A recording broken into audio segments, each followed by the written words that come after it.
এই বিধি অনুসৰি ফৰ্ম 8 যিখন উলিয়াইছে তাৰ বিধি অনুসৰি যিটো বিধিৰ অধীনত এই ফৰ্ম 8 উলিওৱা হৈছে যে কোনোবা এজন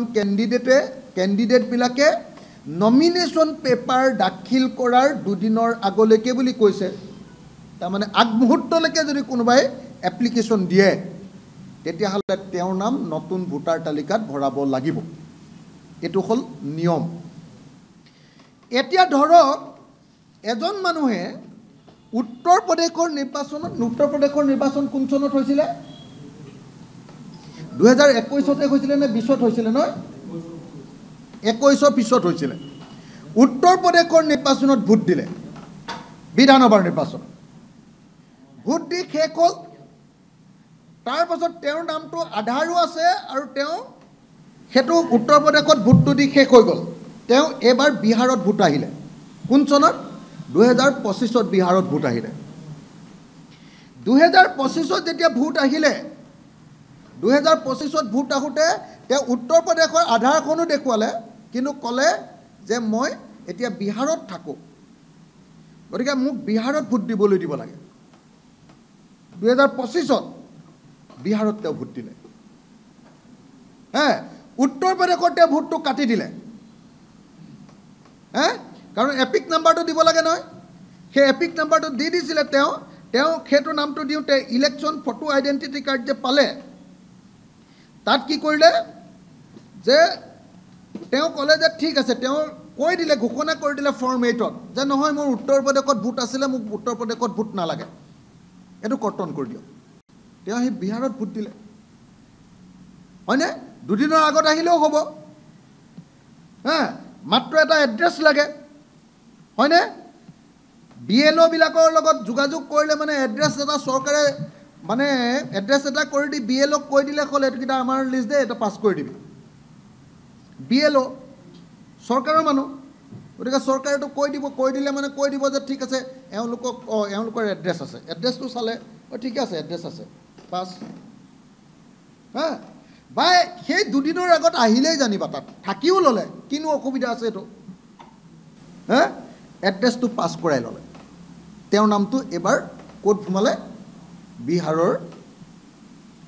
বিধানসভা নিৰ্বাচনত ভোট দিবৰ কাৰণে বিহাৰৰ ভোটাৰ তালিকাত সোমাই গ'ল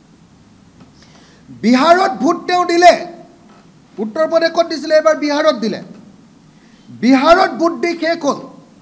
এবাৰ ভোট ক'ত আহিলে অসমত এবাৰ তেওঁ বিহাৰৰ ইলেকশ্যনৰ যেটো এড্ৰেছ আছিলে সেই এড্ৰেছটো ব্যৱহাৰ কৰি এবাৰ অসমত তেওঁ এপ্লিকেশ্যন কৰিলে যে মই অসমত থাকো গতিকে মোক অসমত ভোট দিবৰ কাৰণে মোৰ নামটো সোমোৱা নাছিলে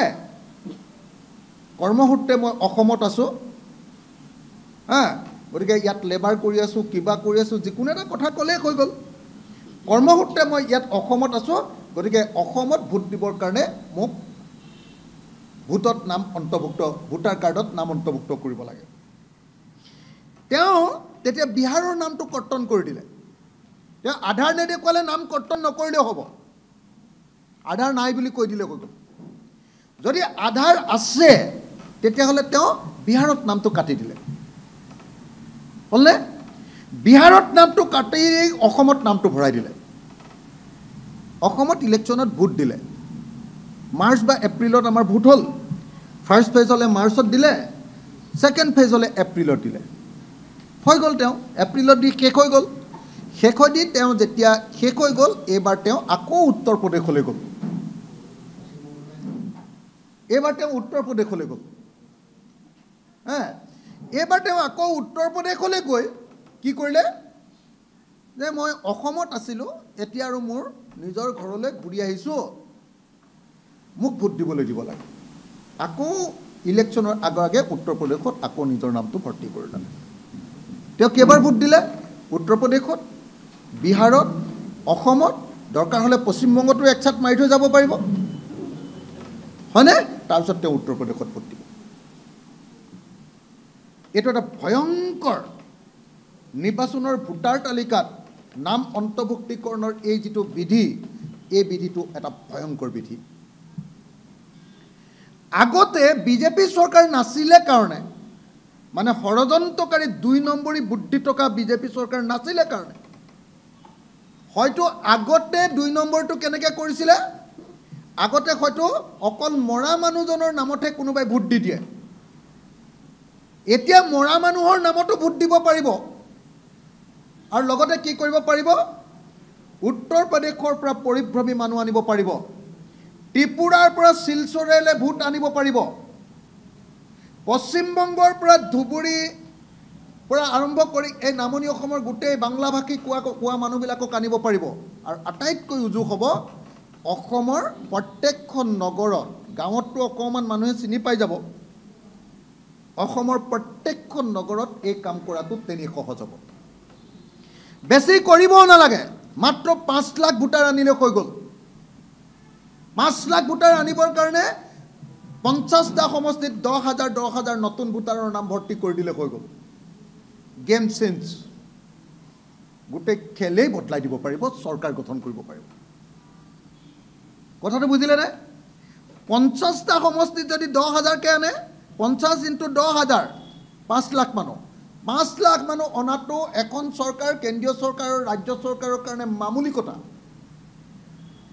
সেইটো আপোনালোকৰ যোৰহাটৰ ৱাৰ্ডবিলাকত দিলেও কোনেও চিনি নাপাব মোৰ শিৱসাগৰৰ ৱাৰ্ডত দিলেও চিনি নাপাব মাৰ্ঘেৰিটাৰ ৱাৰ্ডত দিলেও বেংগলী মানুহে আহি দিলেও চিনি নাপাব বিহাৰী মানুহে আহি দিলেও চিনি নাপাব উত্তৰ প্ৰদেশৰ মানুহে দিলেও আহি চিনি নাপাব আৰু এনেকৈ গোটেই নিৰ্বাচনটোত তেওঁলোকে প্ৰায় 20% মান ভোটৰ ইফাল সিফাল কৰি দিব পাৰিব ইফালে মৃত মানুহবিলাকৰ নামত ভোট দিয়াটো আছেই ইফালে ভোট দিবলৈ নহা মানুহবিলাকৰ নামত ভোট দিয়াটো আছে চাব দেই মৃত মানুহৰ নামত ভোটটো দিয়ায়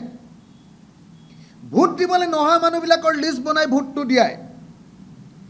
বাহিৰত থকা মানুহবিলাকক ট্ৰেইন বা এৰোপ্লেনৰ ভাড়া দি আনি ভোটটো দিয়ায় সেইটোতো আছেই আৰু কি কৰিব পাৰিব এতিয়া আটাইতকৈ ডাঙৰ কথা এটা সমষ্টিত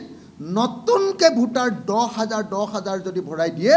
তেতিয়াহ'লে 50টা সমষ্টিত যদি 10,000কে ভৰাই মাত্ৰ 5 লাখ ভোটাৰ আৰু 5 লাখ ভোটাৰে গোটেই অসমত চৰকাৰ বদলাই নিজৰ মতে চৰকাৰ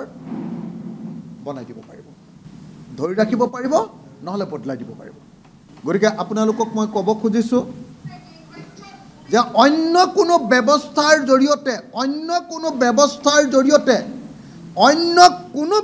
জৰিয়তে এই ভয়ংকৰ ভোট চুৰিৰ ঘটনা এই ভয়ংকৰ ভোট ডকাইতিৰ ঘটনা এই ভয়ংকৰ ইলেকশ্যনক কি কৰা এইটো অপহৰণ ইলেকশ্যনৰ ফলাফলক সম্পূৰ্ণৰূপে অপহৰণ কৰাৰ ঘটনা কোনোপধ্যে প্ৰতিৰোধ কৰা সম্ভৱপৰ নহয় কোনোবাই ক'ব পাৰে যে আমাৰ নিজৰ BLA যিবিলাক আছে আমাৰ বুথ লেভেল এজেণ্ট আছে এজেণ্টবিলাকে এইটো চাব পাৰিব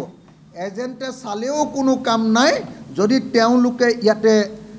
চালেও কোনো কাম নাই লিগেলি এই মানুহবিলাকে আহিব পাৰিব লিগেলি ভোট দি যাব পাৰিব লিগেলি তেওঁ এবাৰ উত্তৰ প্ৰদেশত লিগেলি তেওঁ এবাৰ বিহাৰত লিগেলি তেওঁ এবাৰ অসমত লিগেলি তেওঁ পশ্চিম বংগত আৰু লিগেলি তেওঁ আকৌ উত্তৰ প্ৰদেশত ভোট দি এটা চাৰ্কুলত 5 বছৰৰ ভিতৰত তেওঁ 5খন ৰাজ্যত ভোটত জিকাই থৈ আহিব পাৰিব আৰু তেনেকুৱা RSS আৰু বিজেপিৰ কেডাৰ আছেই কেডাৰহে লাগে আৰু আজি ত্ৰিপুৰাত চৰকাৰ চলি আছে ত্ৰিপুৰাৰ পৰা বৰাক উপত্যকালৈ বাঙালী মানুহ কেইজনমান অনাত কিবা অসুবিধা আছে নেকি আপুনি কওক আপুনি নিজে ভাবক পশ্চিম বংগৰ পৰা নামনি অসমলৈ মানুহ অনাত কিবা অসুবিধা আছে নেকি আপোনালোকে নিজে ভাবক উত্তৰ প্ৰদেশ বিহাৰ হাৰিয়ানাৰ পৰা অসমৰ নগৰবিলাকৰ কাৰণে উত্তৰ প্ৰদেশ মধ্যপ্ৰদেশ বিহাৰ আৰু হাৰিয়ানা এইকেইখন ৰাজ্যত চৰকাৰ আছে এইকেইখন ৰাজ্যৰ পৰা 5 লাখ ভোটাৰ অনাটো কিবা অসুবিধা নেকি আপোনালোকে নিজে ভাবক আমাৰ যোৰহাটত আমাৰ শিৱসাগৰত আমাৰ গোলাঘাটৰ টাউনত কোনে চিনি পাব হয় আমাৰ ভাড়াঘৰত আছে বুলি কৈ দিলে হৈ গ'ল ন কাহিনীটো আৰু সবৰে নিজৰ নিজৰ বুথ কমিটিৰ সভাপতি সম্পাদক মেম্বাৰ আছে নিজৰ দলৰ বিজেপিৰ তেওঁলোকে ক'ব হয় এওঁলোকৰ ঘৰত থাকে নহয় আমাৰ ঘৰতে থাকে বুলি কৈ দিলে কিনো কৰিব পাৰিব আমাৰ ঘৰত থাকে এনেকৈ কৈ দিব বুথ কমিটিৰ সভাপতিজনে। আৰু তাতনো কোন কোন থাকিব আপোনালোকে সকলোৱে জানে, পুলিং এজেণ্টতহে থাকিব, বাকীটো চৰকাৰী বিষয়া, প্ৰব্লেমে নাই। গতিকে এইটো এটা ভয়ংকৰ ষড়যন্ত্ৰ ৰচনা কৰিছে বিজেপি দলে।